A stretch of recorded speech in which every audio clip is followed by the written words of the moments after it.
창원의 한 어린이공원이 부실한 관리로 지역의 흉물로 방치돼 주민 불만이 끊이지 않고 있습니다. 경남 곳곳에서 고병원성 조류 인플루엔자가 확인되고 있습니다. 지난해보다 빠른 시기에 넓은 지역으로 발견되면서 경상남도는 비상에 걸렸습니다. 생태관광을 이해하고 소통하는 전국적인 행사가 창녕에서 열렸습니다. 코로나19 이후 3년 만에 열린 축제에는 전국에서 관광객이 찾아 의미를 되새겼습니다. 22일 김영삼 전 대통령의 서구 7주기 추모식이 고향인 거제 장목면 생가 앞에 김영삼 대통령 기록전시관 광장에서 엄수됐습니다.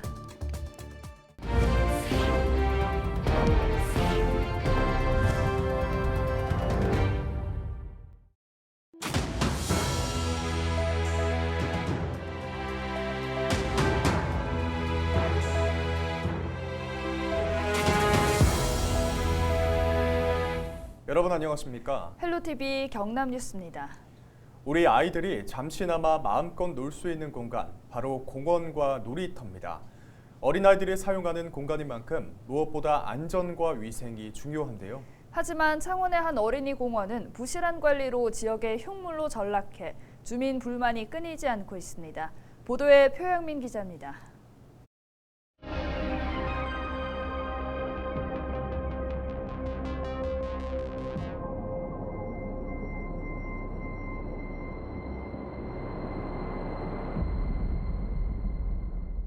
창원의 한 어린이 공원입니다.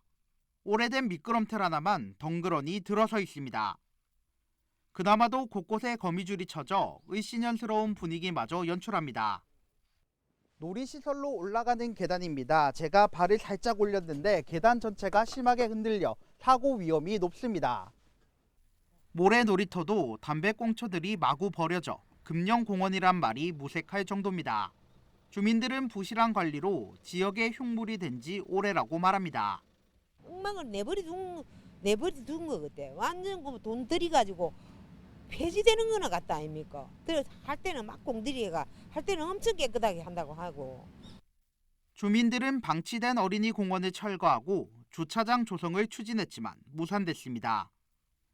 이 공원 부지는 도시 계획상 반드시 어린이 관련 시설 용도로만 사용할 수 있기 때문입니다. 주민들은 용도 변경이 어렵다면 공원이 제 기능을 다할 수 있게 재정비해야 한다고 말합니다.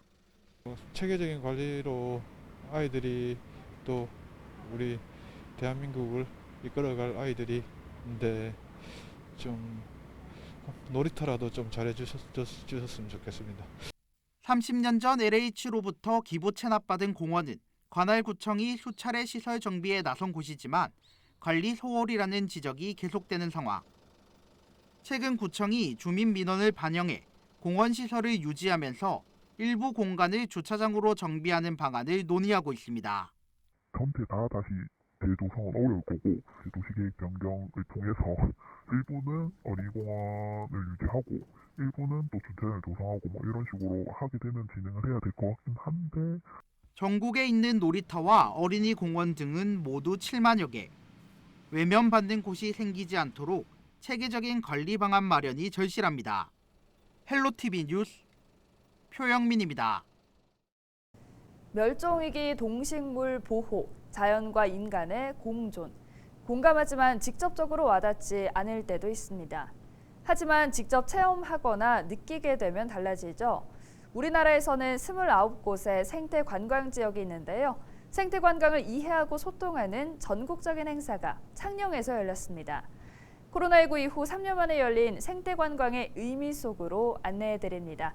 권정숙 기자입니다.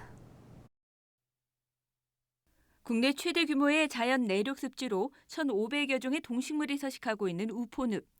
국제 멸종위 규정 따오기도 복원돼 힘차게 날아오른 창녕에서 생태 관광을 알리는 전국 행사가 열렸습니다. 코로나로 멈춘 지 3년 만입니다. 행사 의미처럼 우포늪 생태 체험장에는 자연이 담겼습니다. 숲과 자연을 느끼며 걷는 것은 기본. 보물을 찾고 씨앗을 만지고 줄넘기와 허수아비 체험 등 곳곳에서 즐기다 보면 지루할 새가 없습니다. 이 우포늪에서 한다는 게 되게 의미가 있고 또 따오기의 고장 아닙니까? 이곳에서 한다는 게 되게 의미가 있고 이것을 통해서 이제 생태 관광도 하고 멸종 위기종도 알아갈 수 있는 그런 좋은 기회가 된 것 같습니다. 2019년 이후 다시 열린 이번 행사에는 전국 29개 생태 관광 지역이 참여했습니다. 정보를 공유하기 위해 행사장을 찾은 관광객만 수천여 명. 환경부가 주최하는 전국적인 행사이자 지역의 자연과 숨은 매력까지 알릴 수 있어 역할과 의미 역시 남다릅니다. 우포늪은 대한민국에서 가장 오래되고 가장 넓은 지역의 생태 습지의 보고입니다. 세계 생물권 보전 지역으로 신청을 하였는데 2024년 아마 등재가 될 겁니다. 이를 계기로 대한민국을 넘어 세계에서 가장 유명한 그런 생태 관광지가 되도록 전 행정력을 동원해서 생태관광이란 생태교육과 해설로 우수한 자연환경의 소중함을 느끼고 지역에는 경제 활력을 주는 여행. 아는 만큼 그 가치는 달라집니다. 생태관광이라는 것은 자연을 지키면서 그 지역의 특산물이라든가 그 지역이 갖고 있는 어떤 그 체험할 수 있는 문화적 가치 이런 것들을 지방에 계신 분들이 중심이 돼서 끌고 갈 때 비로소 훨씬 더 큰 가치를 생태관광을 찾는 젊은 사람들도 인식하게 되기 때문에 그분들이 더디지만 그분들이 스스로 그걸 끌고 갈 수 있게끔 지원하는 역할을 자연과의 공존이 무엇인지 보여준 축제는 생태관광의 무한한 경쟁력을 다시 한번 인식시켰습니다. 헬로티비 뉴스 권정숙입니다.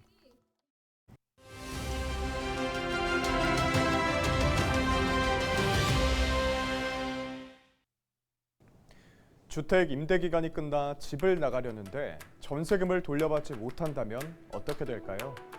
주택도시보증공사에 따르면 실제 지난 10월 주택 전세 기간이 만료됐는데도 전세금을 돌려받지 못한 사례만 501건인 것으로 조사됐습니다. 이럴 경우 보증공사에서 집주인을 대신해 임차인에게 전세금을 우선 지급하는데 10월에만 그 금액이 1,087억 원에 이릅니다. 올해 1월부터 10월까지 대위 변제액 합계는 6,379억 원에 이릅니다. 부동산 가격 하락으로 전세 사기와 깡통 전세가 늘어난 것으로 풀이되는데요. 이에 따라 정부는 전세자 보호를 위한 주택 임대차 표준 계약서를 개정했습니다. 먼저 임대차 계약일로부터 전입 신고를 한 다음 날까지 집주인은 저당권 등 담보권을 설정할 수 없다는 조항이 추가됐습니다.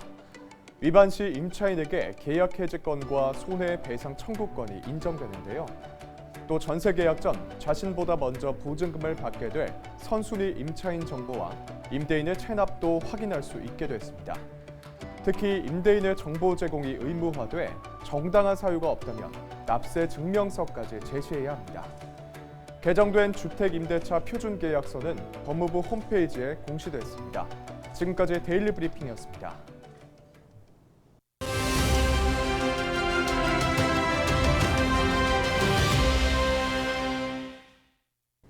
지난 21일 김해 해반천에서 발견된 야생조류의 폐사체에서 고병원성 조류 인플루엔자가 확진됐다는 소식 전해드렸는데요. 야생조류 고병원성 AI 확진이 경남 지역 곳곳에서 들리는 데다 지난해보다 빠른 시기에 넓은 지역에서 고병원성 조류 인플루엔자가 확인되면서 경남도는 비상에 걸렸습니다.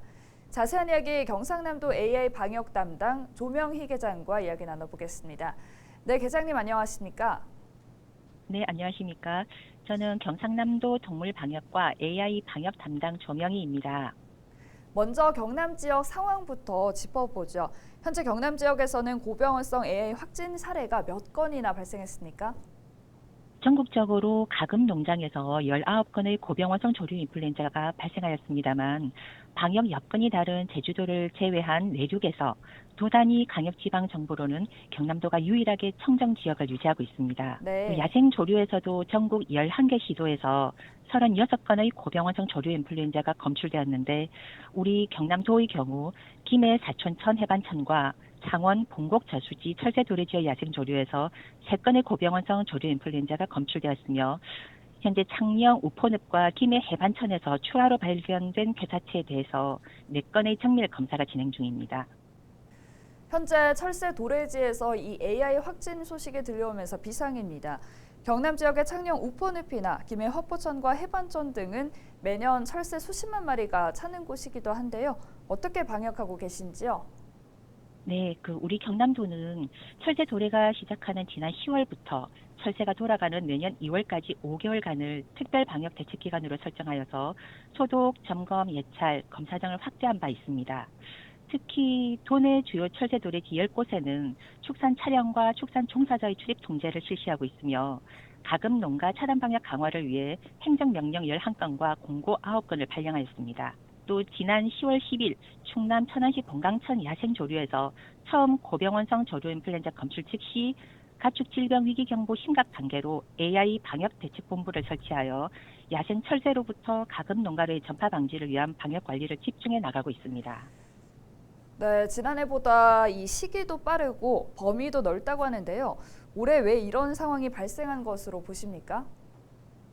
금년은 국내로 철새가 도래하기 이전 미국, 유럽을 중심으로 해외에서 야생 조류나 가금 농장에서 고병원성 조류 인플루엔자가 급증한 바 있거든요. 여러 중첩 경로를 통해 교차 감염된 야생 조류가 국내로 도래하는 것으로 추정됩니다. 특히 11월 철새 도래 현황을 보면 전국적으로 철새 도래 개체수가 전월 대비 71.5%, 전년 대비 17%가 증가한 상황으로 앞으로 야생 조류에서 고병원성 AI 검출은 더욱 늘어날 수 있습니다. 정말 경남도는 비상일 것 같습니다. 지금 경남도 어떻게 대비하고 있습니까?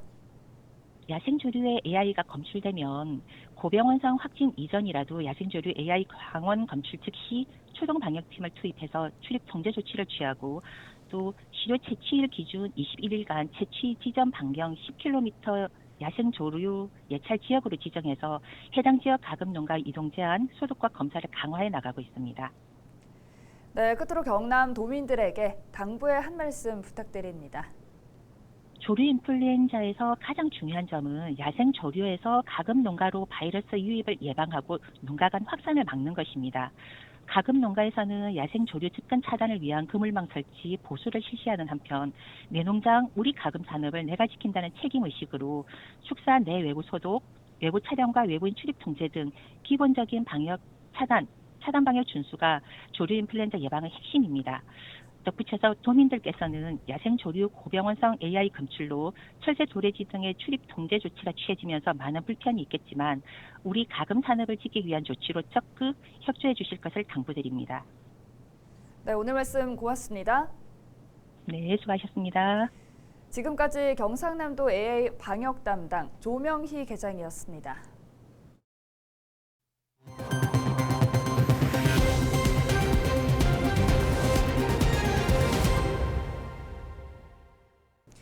(22일) 김영삼 전 대통령의 서거 7주기 추모식이 고향인 거제 장목면 생가 앞 김영삼 대통령 기록 전시관 광장에서 엄수됐습니다. 추모식에는 서일준 국회의원과 박종우 거제시장 등 250여 명이 참석했습니다. 참석자들은 김 전 대통령의 사진에 헌화하고 기록 전시관을 둘러보며 고인을 추모했습니다. 특히 이 자리에서 김 전 대통령의 둘째 아들인 현철 씨가 유족을 대표해 영상으로 인사를 전했습니다. 한편 김영삼 대통령 기록 전시관에서는 다음 달 25일까지 서거 7주기를 추모하는 김영삼 대통령과 문방사후 특별전을 개최합니다. 삼성중공업이 오세아니아 지역 선주로부터 셔틀 탱커 2척을 수주했습니다. 계약 금액은 3,466억 원으로 2025년 상반기까지 순차적으로 인도될 예정입니다. 삼성중공업은 이번 계약을 포함해 총 43척 81억 달러를 수주했으며 올해 목표 88억 달러의 92%를 달성했습니다. 거제시의회가 대우조선해양을 인수하는 한화그룹의 책임 경영을 촉구하는 건의안을 만장일치로 채택했습니다. 시의회는 한화그룹의 대우조선해양 인수에 대한 환영의 뜻을 전하며 조선산업 생태계 유지와 지역 상생 발전, 구조 개선 등 책임 경영에도 힘써줄 것을 당부했습니다. 시의회에서 채택된 대우조선 책임 경영 건의안은 산업통상부와 산업은행, 한화그룹, 대우조선해양에 전달될 예정입니다. 이상으로 뉴스를 마칩니다. 함께해 주신 여러분 고맙습니다.